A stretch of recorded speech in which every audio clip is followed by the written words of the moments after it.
Agradecer a todos pela presença, agradecer a Patrícia, ao sindicato pelo convite, agradecer a muitos colegas que estão aqui presentes, né? Tanto os colegas lá da Escola Machado de Assis, quanto outros colegas queridíssimos da vida, que eu estou vendo que estão acompanhando também. E muito feliz de poder estar aqui e dividir com vocês algumas reflexões sobre o momento que nós estamos vivendo e sobre os ataques que a educação vem sofrendo nos últimos anos, né? A gente que está na linha de frente, vamos dizer assim, da educação básica, lida com isso praticamente diariamente. Então, muito obrigado mesmo pela presença e por estar aqui. Bem, vou falar rapidamente, eu sou professor de Geografia, formado pelo IGC, da UFMG, fiz o meu mestrado na Universidade de São Paulo, Departamento de Geografia também, e esse percurso foi muito importante para mim. Ter sido aluno do IGC, ter sido aluno do Departamento de Geografia da FFLESH na USP, fez toda a diferença na minha formação intelectual. Professores foram, assim, super importantes na minha vida, desde o início. E na universidade, eu tive a sorte de ter tido contato com professores críticos que não temem lutar pela educação, que não temem passar conteúdos, entre aspas, revolucionários para a gente, que não temem um debate, e isso fez muita diferença na nossa carreira, na nossa vida. Os debates, por exemplo, que nós travávamos na faculdade de educação, ele era muito enriquecido pelos debates que vinham do IGC, a partir das leituras que nós fazíamos lá, né? Então, foi no IGC que eu aprendi a ler Marx, que eu sentei para ler o Capital, que eu sentei para ler as grandes obras do Marx, e isso fez toda a diferença na forma como a gente lê e compreende o mundo hoje. É importante a gente ter essa ciência, eu vou falar um pouco mais sobre isso. Bem, por que surgiu a ideia desse debate aqui de hoje, né? Essa conversa que começou já há algum tempo com o sindicato, foi em função de um problema que eu tive na minha vida profissional e que os colegas se manifestaram prontamente a meu favor no Brasil inteiro.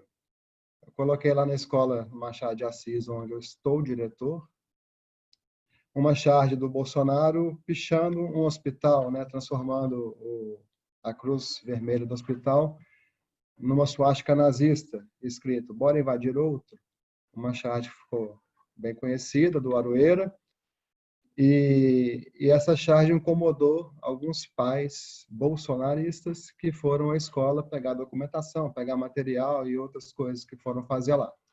Um deles pegou isso, com mais uma transmissão que eu fiz no Instagram para a escola, deturpou a minha fala, fez aquela edição maliciosa e jogaram numa das redes sociais lá em torno da escola, falando, diretor comunista está querendo doutrinar seus filhos. Bem, fico lisonjeado pelo elogio, né?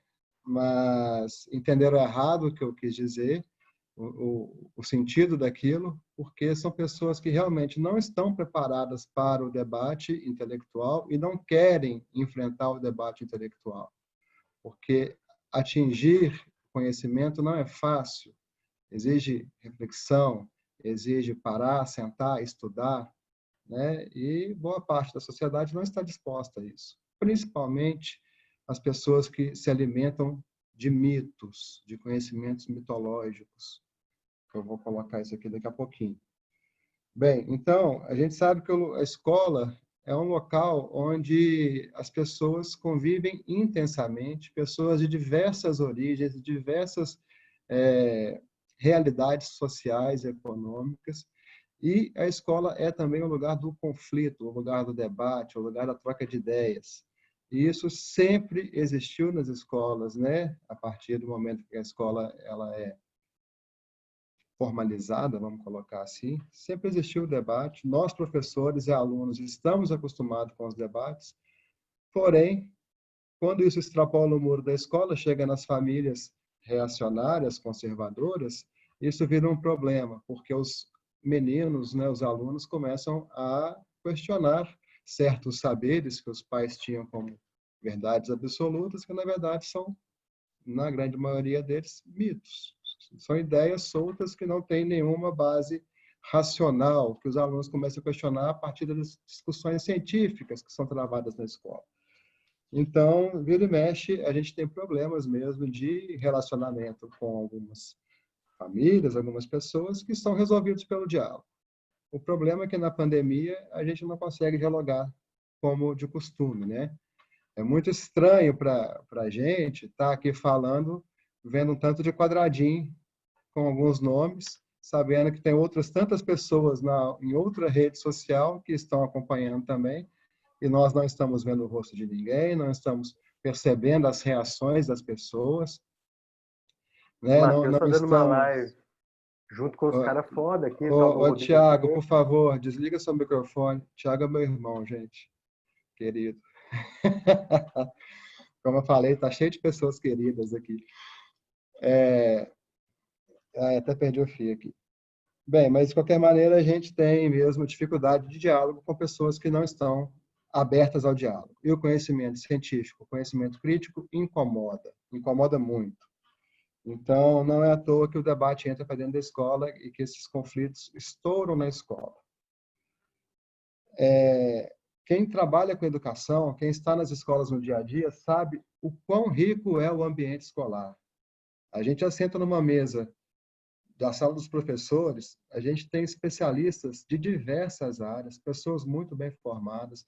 O diálogo é sempre muito rico, por mais que tenhamos divergências políticas, ideológicas, né, de concepções do mundo, é sempre muito rico. Então, essa riqueza é fundamental que ela persista na educação, tanto na universidade quanto na escola, né, na educação básica. E é justamente isso que projetos como a Escola Sem Partido vêm querer acabar.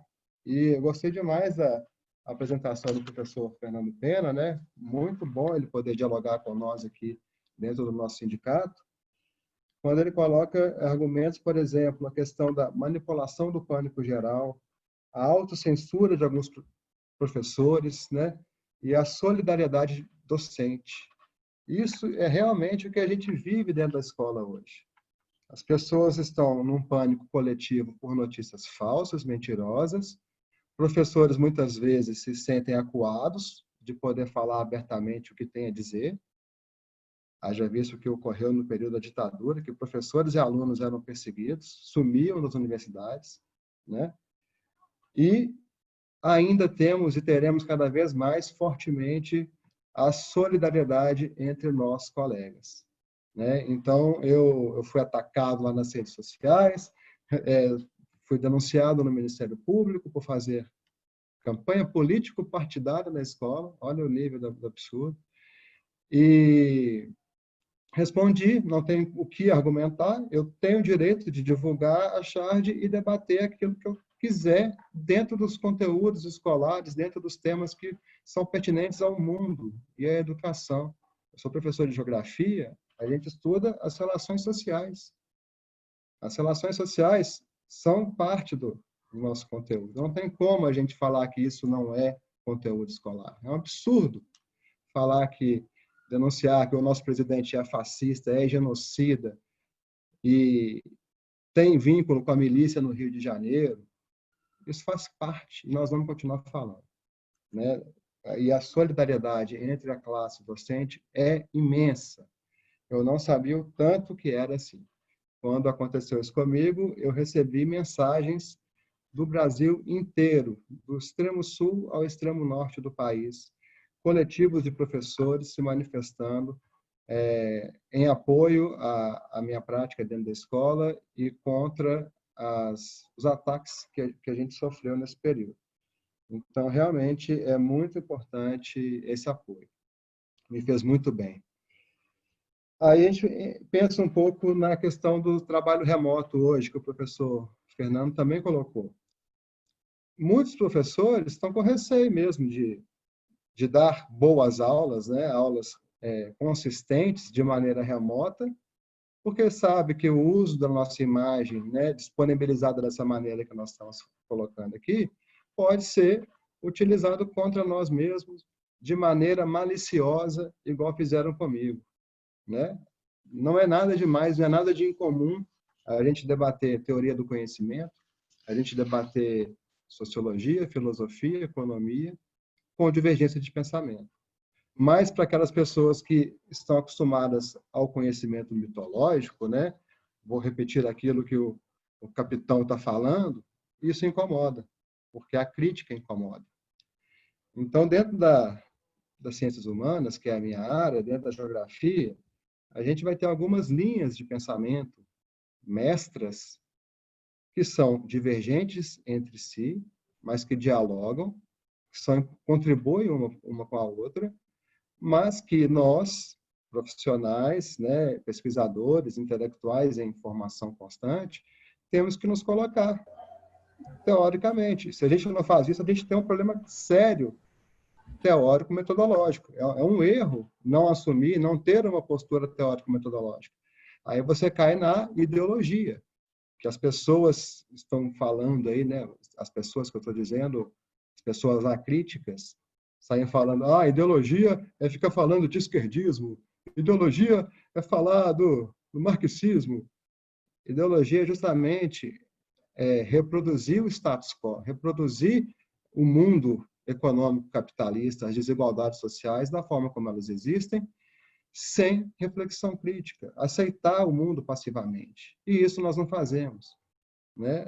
A função do conhecimento é justamente repensar a todo momento aquilo que nos é colocado como verdade, como possibilidade de interpretação.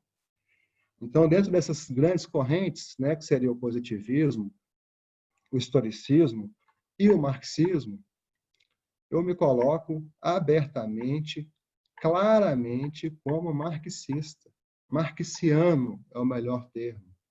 Né? Não é marxista no sentido panfletário, é marxiano no sentido de estudioso da obra de Karl Marx e Engels. Né? Por que eu falo isso e estou falando isso aqui agora? É fundamental que nós tenhamos base teórica, embasamento teórico, conhecimento teórico daquilo que nós vamos desenvolver e pensar com nossos alunos. Então, me declarar marxiano significa fiz a leitura da obra de Marx, daquilo que eu pude, né, que a obra é imensa, faço uma interpretação coletiva com meus pares da educação e da ciência humana como um todo, e me coloco desta maneira neste percurso teórico-metodológico. É a partir dessa base em que eu vou dialogar com os meus alunos e com aqueles em que eu vou ter um debate intelectual. Por que Marx é tão importante? Porque Marx, ele pega todos os autores que ele pôde para tratar de conhecimentos e conteúdos diversos relacionados à humanidade. Por exemplo, economia, sociologia, filosofia e outros IAs. Né? Se a gente vai procurar a obra de Marx na biblioteca, a gente encontra a obra dele numa boa biblioteca, né? Numa biblioteca universitária, a gente encontra a obra dele em todas as áreas do conhecimento das ciências humanas, praticamente. Quase todas, né? Na economia, eu já falei, no direito, na sociologia, na pedagogia. É realmente um autor fundamental. Por que ele é tão fundamental? Porque ele dialoga com todos aqueles que lhes era interessante, que ele podia pensar e refletir. Então, ele leu todos os economistas da economia política. A teoria do Marx, embora as pessoas acriticamente acham que ele é o cara da luta dos trabalhadores contra o capital, ele está querendo fazer a revolução socialista, o Marx é comunista. Sim, de fato, ele escreve o manifesto do Partido Comunista, ele era, sim, um militante, lutava pela melhoria das situações dramáticas da classe trabalhadora, trabalhava, sim, pela superação do capitalismo. Mas a obra dele é muito, muito, muito mais do que isso, do que essa perspectiva classista que se tem do Marx. Né? A obra dele de economia política é monstruosa. Marx tem que ser lido em todas as universidades de economia do mundo, e ele é lido seriamente, porque é ele que, primeiramente, vai conseguir desvendar as crises imanentes do capital. Tem uma potência, que é a classe trabalhadora, que pode vir a superar o capitalismo mediante a sua organização, sim, mas tem várias outras potências, né, categorias do capital, que na sua relação dialética se negam a ponto de impedir a própria reprodução do capitalismo. E nós estamos vivendo isso. A partir dos anos 70 e 80, com a terceira revolução tecnológica, isso já estava apontado lá em Karl Marx, a gente vive um momento em que o trabalho já não produz mais o valor necessário para investir nos meios de produção. A mais-valia não remunera mais o capital, vamos colocar assim.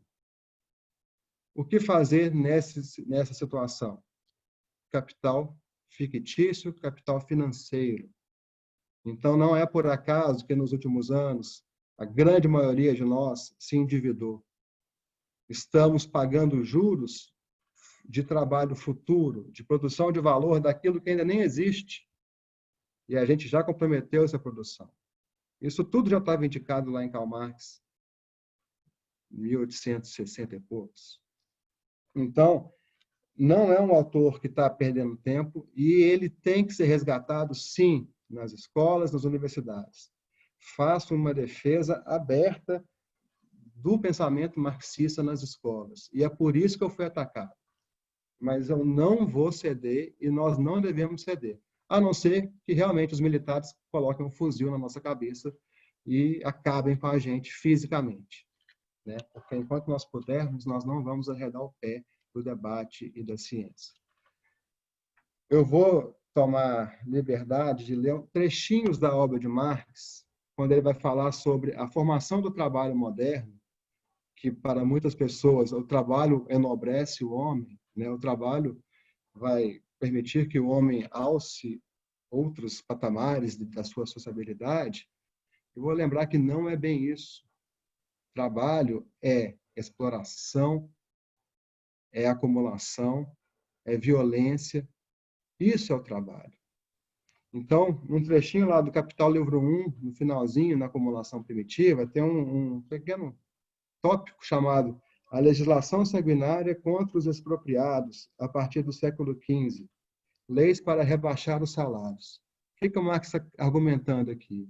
O trabalho não era natural, né? O camponês foi expropriado, foi expulso das terras, virou mendigo, virou vadio nas novas cidades que surgem, nas cidades com demanda de trabalho a preços irrisórios.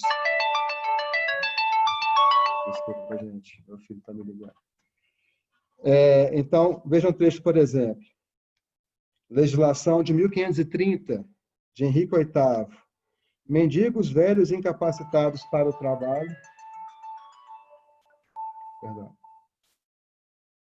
Mendigos velhos incapacitados para o trabalho têm direito a uma licença para pedir esmolas. Os vagabundos sadios serão flagelados e encarcerados.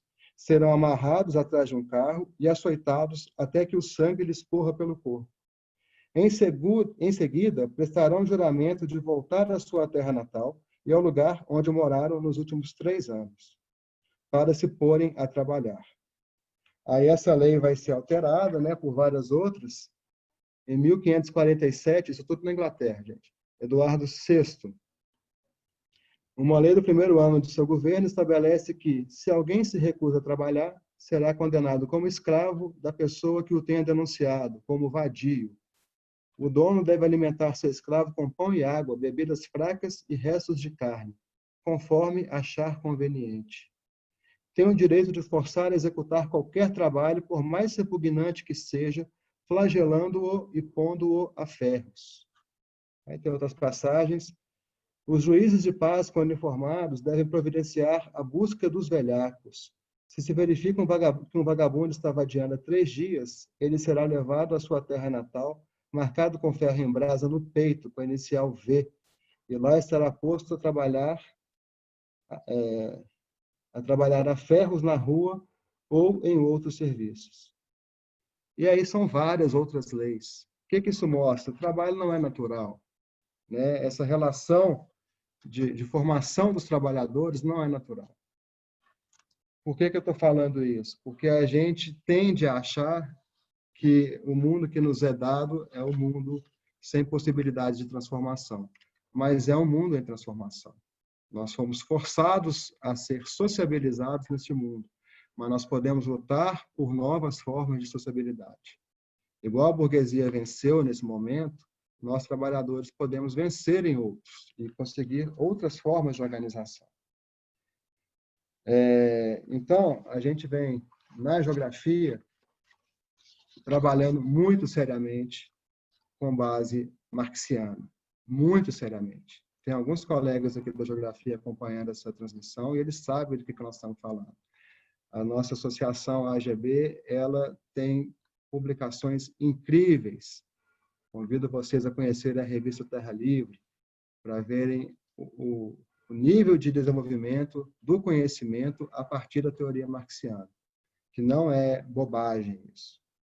Bem, e o que isso tudo tem a ver com o Brasil hoje? Nós estamos vivendo um momento terrível da história brasileira, né? O professor Fernando, ele nos trouxe dados aí importantes de como que a sociedade brasileira tem caminhado para trás. Estamos voltando, praticamente, do ponto de vista da razão, estamos voltando ao período medieval. E isso é muito sério quando entra nas nossas relações profissionais dentro da escola.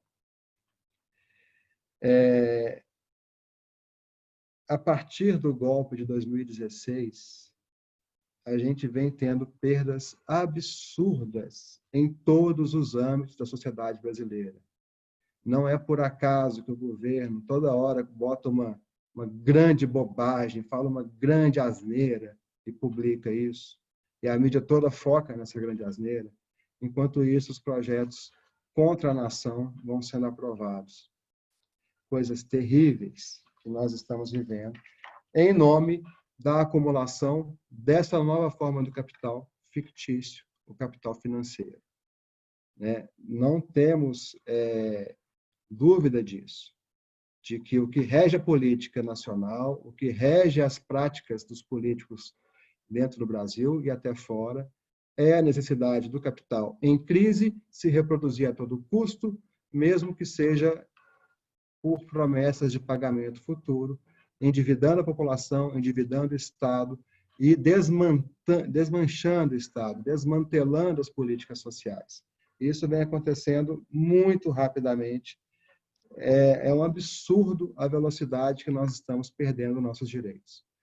Se até o início, até pouco tempo atrás, a classe trabalhadora lutava por melhorias das condições de trabalho, de uns anos para cá, nós estamos lutando para não perder os nossos direitos. Isso é muito sério. As lutas dos trabalhadores que caminhavam numa ascendência, agora ela vem caminhando numa descendência em termos de conquistas, em termos de pelo que nós lutamos. E é lamentável que a gente tenha entrado em estado de pandemia, de confinamento social, de isolamento, porque a gente já ia para a rua no mesmo dia que nós fechamos as escolas, a gente ia para a rua, os professores do Brasil inteiro pediam fora Bolsonaro. É muito triste que a nossa luta tenha sido desmobilizada no momento que ela estava tão forte. Vocês que estão aí devem se lembrar que a gente estava preparado para fechar o Brasil inteiro numa quarta-feira, gritando fora Bolsonaro. Bem, essa ascensão do bolsonarismo, ela é terrível, tanto do ponto de vista internacional como nacional. O governo virou capacho dos Estados Unidos, perdeu toda a credibilidade internacional que ele tinha, a possibilidade de rearranjo econômico com a China, com a Rússia, com o Irã, com a Índia, o fortalecimento dos BRICS, tudo isso veio abaixo por conta de um fascismo estúpido que segue um outro presidente alucinado, que é o Trump, de uma forma completamente ignorante para favorecer um conservadorismo idiota e a acumulação do capital financeiro. Quando eu falo que é um conservadorismo idiota... Matheus, pedi para você ir fechando, para a gente ir para o segundo bloco. Nos últimos 2 minutos aqui. Quando eu falo que é um conservadorismo idiota, eu estou defendendo a família brasileira.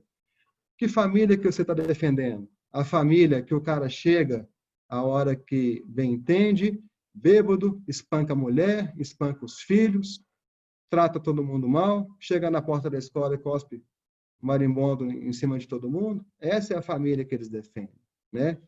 Vamos estar armados, armar a população brasileira. Para quê?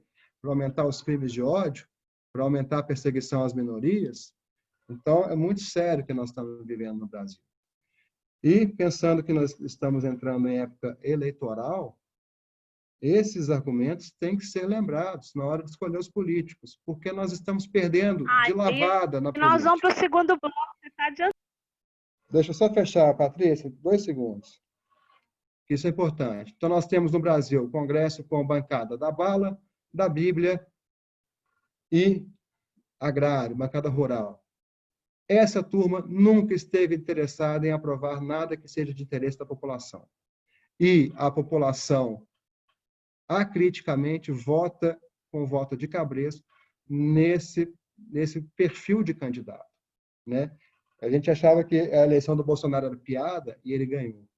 A gente achava que o golpe da Dilma era impossível e ele foi concretizado. Isso muito em função desses deputados que, infelizmente, estão lá.